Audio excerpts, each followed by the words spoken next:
Magluluto tayo ng napakasarap na kare-kare. Napakasimple at sobrang daling lutuin mga kabase. Sa sobrang sarap ng kare-kare parang kumain ka na sa mamahaling restaurant. Magsimula na tayo kabase. Maglagay tayo ng mantika, prito natin ang mga talong kabase.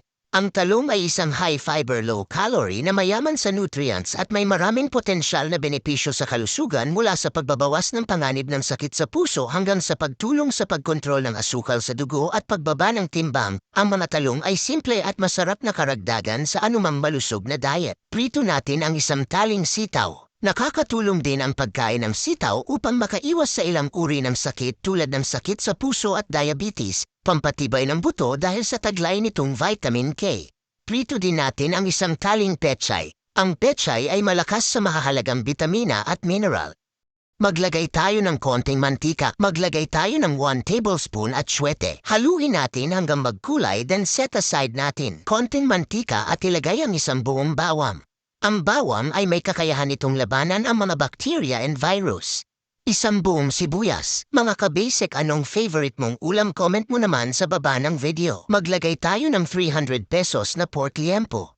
Mekes-mekes na yan kabasic. Ang pork belly ay mataas sa nilalaman ng collagen, isang protina na mahalaga para sa pagpapanatili ng malusog na balat, mga kasukasuan at mga connective tissue. 1 teaspoon black pepper and 2 tablespoons fish sauce. Shout out kay Erwin Basilia from Naik Cavite. Ingat palagi par.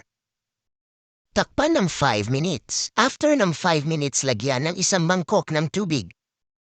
Takpan hanggang sa lumambot ang pork liempo. Check natin kapag malambot na ang pork liempo. Ilagay natin ang ginawa natin at syete o annatto oil. Annatto is rich in antioxidants that benefit skin health.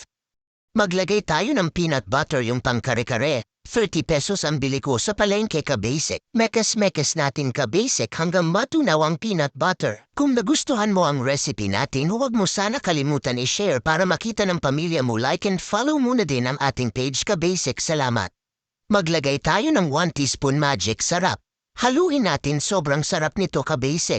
Takpan ng 3 minutes. After 3 minutes, maglagay tayo ng 1 tablespoon na malagkit o glutinous rice flour. Haluin natin kabasic, pakuluan natin ng 3 minutes. Pag ganito na ang texture, luto na ang ating kare-kare. Sobrang sarap, sarsa palang ulam na. Handa na natin kabasic, ilagay na natin ang mga gulay sa tabi ng kare-kare at samahan natin ang alamang na may kasamang siling labuyo.